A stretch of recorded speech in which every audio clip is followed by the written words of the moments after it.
Good morning or good afternoon, maybe even good evening, depending on where you're dialing in from. I am Yvonne from Colorado, and it is Tuesday, September the 26th. I want to welcome you all to the Winner Within Coaching Call, brought to you by the Unit of Prosperity, or UOP for short. We host these personal development calls Monday through Friday at 12 p.m. Eastern for the benefit of entrepreneurs and marketers everywhere. So you can feel free to invite your teams, no matter which company you represent, for some daily motivation and inspiration. Now, just in case this is your first time dialing into a Tuesday call, let me introduce our coach to you. He is a visionary strategist and entrepreneur. He is an energetic, highly impactful speaker and a fierce motivator. Utilizing his passion, he likes to take an aggressive approach to personal development by challenging what people see as the norm.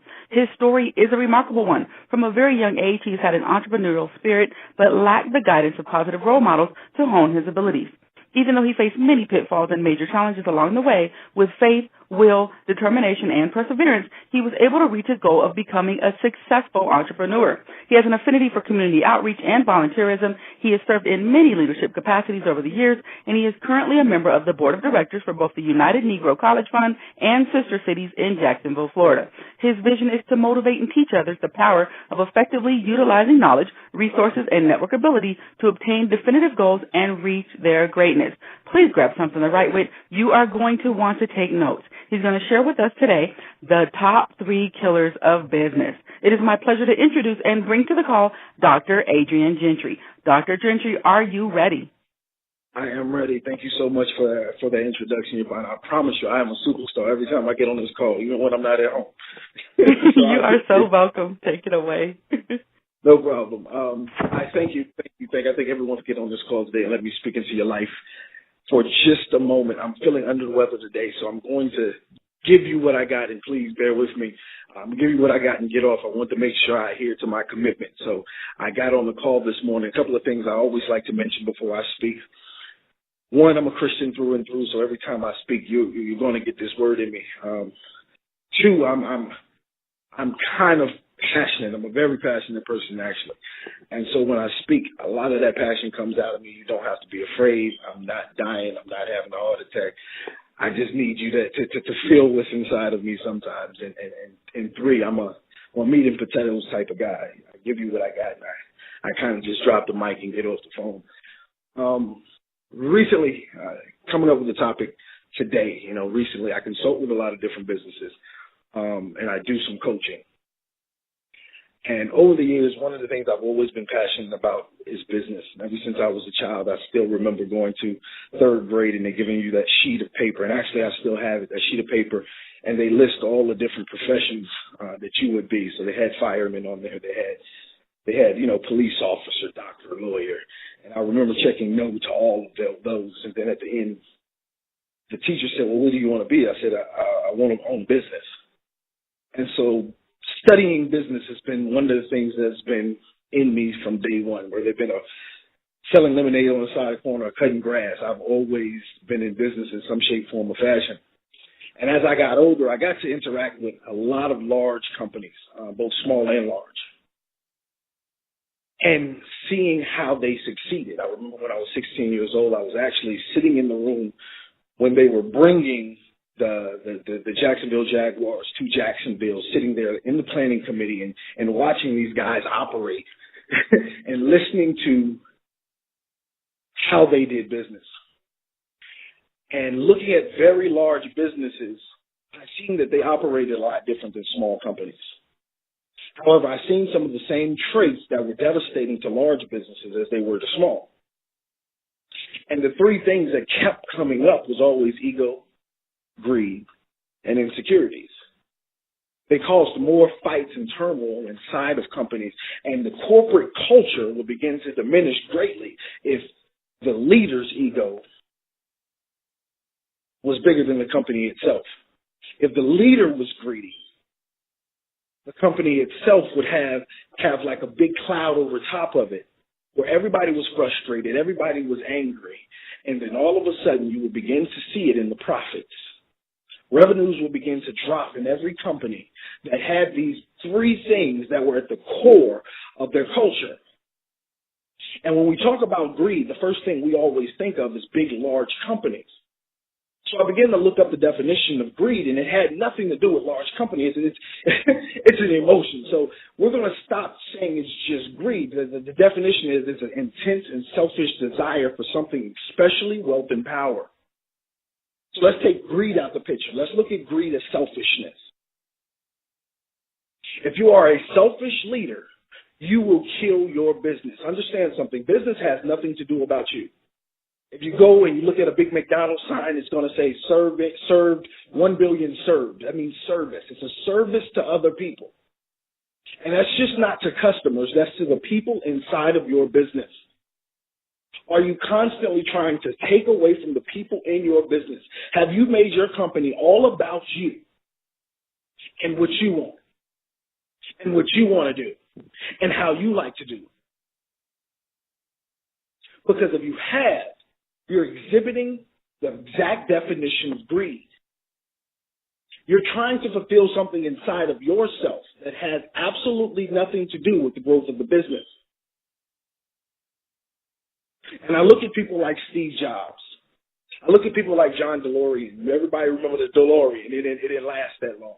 And both of these guys came to a point in their career that their business begins to fail, and it had absolutely nothing to do with the people inside of the business. It had to do with the leadership itself. And I remember DeLorean saying in the interview one time, it was my selfishness, greed, insecurity that made me and drove my business into the ground.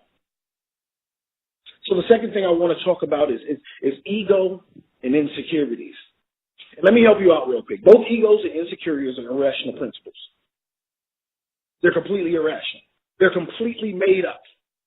In fact, if you look at one of the synonyms for ego, it's one of the synonyms for ego is actually imagination. So you're literally imagining you're better and greater than what you are. That your skill set is much more robust than any other people around you. And anytime that ego begins to seep in, you can no longer hear the people around you. You can't be reprimanded, and you can no longer grow. Understand something. My mother used to tell me all the time, nobody's better than anybody. And she drove that into my head as much as she possibly could, because she had to help me stay on a level playing field. And I appreciate her for that, because guess what? Your skills are your skills. I sit back and I look at people like Reginald Stinson, fantastic leader of the UOP. His skill set is his skill set. I can't compete with Reggie on his skill set. But if in my mind I think I'm smarter than Reggie, then I need him to help me grow, then my business will never grow. In the Bible, God used a donkey. Better yet, I'm going to say it like this to drive it in your head. If God can use an ass to see something that you couldn't see, then there are people around you right now in your business that you're not listening to that can help you build to the level that you want to build to.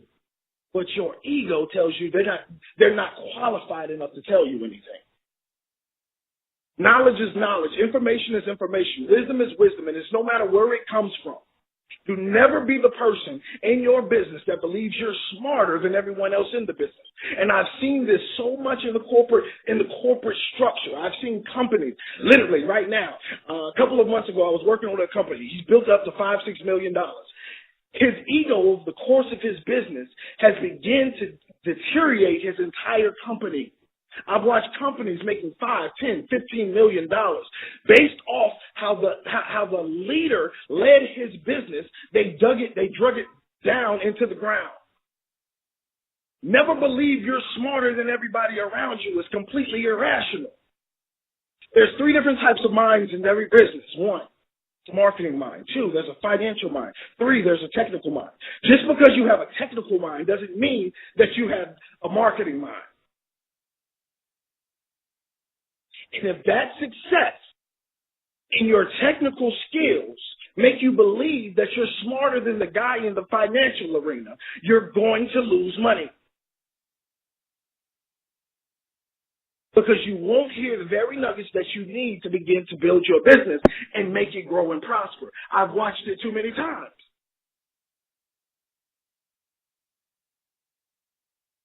ignoring feedback,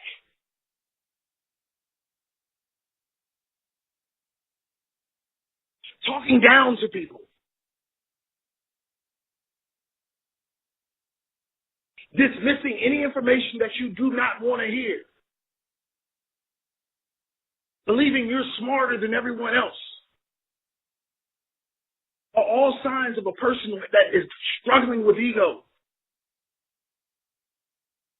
That's the number 2 killer of any business is ego.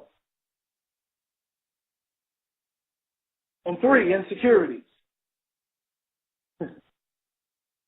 You know, it's so funny. I never really understood the concept of insecurities until a couple years ago. Never understood it. And I never understood it until I got to a place in my life where I was so lost, I was so hurt that I began to question myself. And what I found out was this. After all the questioning I did to myself, I was telling myself I wasn't good enough. It had absolutely nothing to do with what was going on outside of me. And a lot of people are dealing with insecurity on a regular basis, and it's causing you not to move forward in your life and grab hold of the very things that you want. It's a lie that we tell ourselves. And if you're dealing with it in business, you're going to always have a problem with a thing called competition. And I'm not talking about good competition. I'm talking about you're always going to have a problem with competing with everyone around you so you can prove that you are enough. Let me help you out. You don't have to compete. You are enough. You're going to begin to compare yourself. I think it says the quote, comparison, my God, I can't even think of it off the top of my head now. Comparison is the death of all happiness. I'm pretty sure I screwed that one up. I just had a brain fart. But anytime that you're comparing yourself to someone else, you're competing with them. I'm going to go back to the Reginald Stinson. I can't compete with Reggie with what he do. I'm not trying to compete with Reggie with what he do. I do what I'm good at.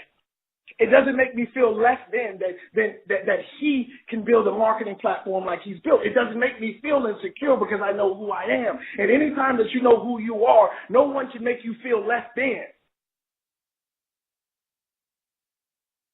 I've watched managers, I've watched business owners and CEOs compete with the very people that's inside of their company. Why are you competing with the people in your company? Start competing with yourself.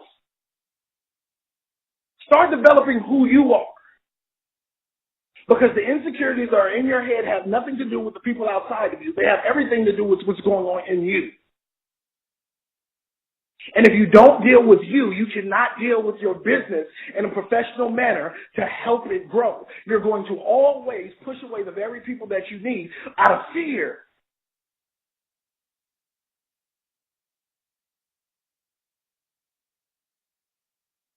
Fear that they're going to get more than you. Fear that they're going to find out that you really don't know what you've been talking about. Fear that you've been putting on for so long that they're going to finally identify that you're not as confident as you believe you are.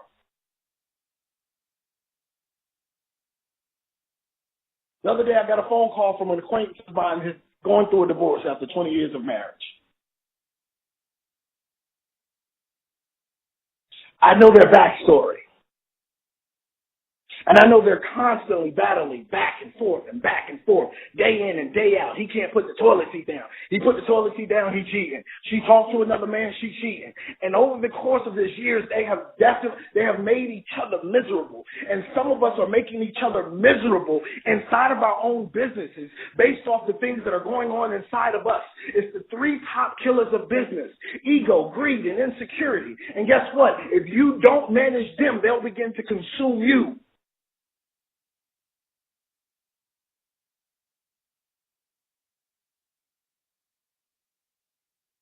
If you don't manage greed, it will begin to consume you. You can never get enough. You'll keep going back. I need more. I need more. I need more. And eventually, that power that you're searching for inside of greed, you will lose it all.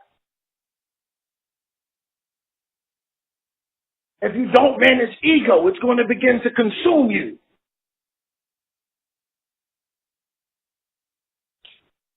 I once heard ego is ego is the overestimating of yourself and the underestimating of people. If you ever get a chance, I want you to go check out the book Egonomics. And it lays out ego on one side and insecurities on the other. And in the middle, there's confidence. See, a person who's confident in their business and their abilities can actually accept criticism. They've identified what they're good at, and they've identified what they're bad at, and they're totally good with that. The person on the insecure side, they're willing to fight and argue and fuss about everything because inside they don't feel like enough. I need everyone to understand something. If you got on this call, you're enough. I don't care what no one's told you over the years, and every lie that you're telling yourself doesn't even matter anymore.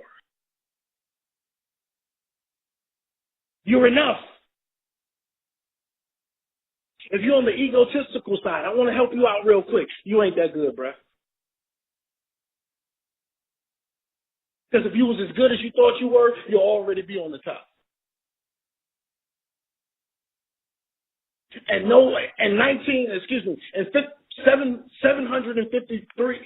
753 BC, Rome was built. And I'm going to help you out real quick. Rome wasn't built in a day, nor was it built by one person. It took a lot of skills, a lot of ability, and it took time. Don't let your greed make you go out and build something on a bed of sand that is going to wash away. Don't let your insecurities strip you of what God has for you. Because right now is the time where right now is the time when you can go out and do anything that you want, and you don't have to worry about if it's inside of you. It already is. You are enough. See, when you build a business on sand, when you build it on things that don't matter, when you build it on ego, when you build it on greed, when you build it on self, I'm going to help you out real quick. When your business goes through hard times, and it will, there'll be no one there to help you.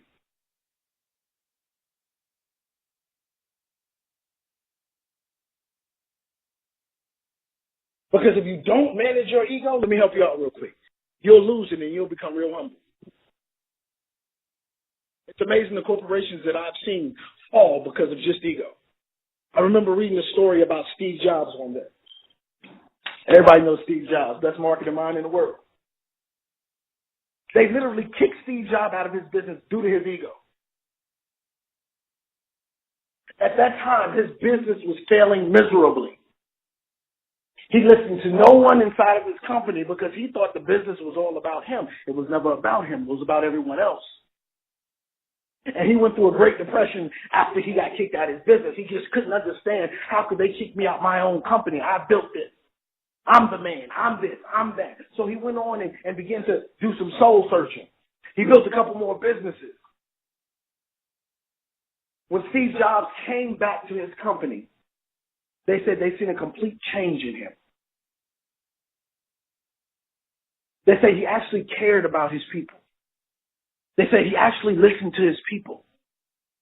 And before he died, Apple became the most lucrative company in the world.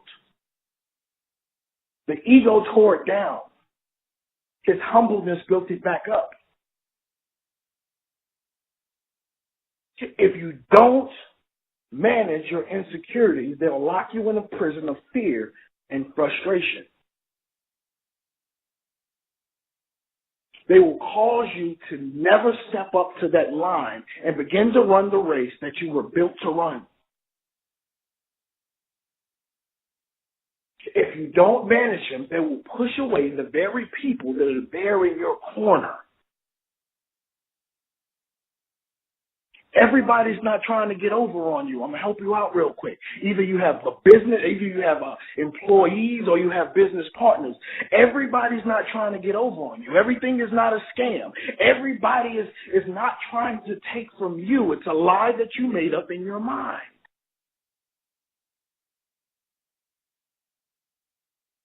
And the more you fight these insecurities, the more you'll begin to see things stripped away from you. If you don't manage greed, everything that you try to take from others will be taken from you. It's both biblical and cardinal. If you don't believe in the biblical sowing and reaping, well, believe in the law of reciprocity. Whatever you try to take from someone else will be taken from you. If you want to grow a business that is substantial, a business that is planted on solid ground, you have to serve. It's not about you. It's not about what you want. Zig Ziglar once said, to help enough people get what they want, you'll get what you want. It's about serving. And the more you begin to sow into other people, the more you begin to open up and be compassionate, the more you begin to believe in yourself, the stronger your business will grow. Anything superficial will wash away.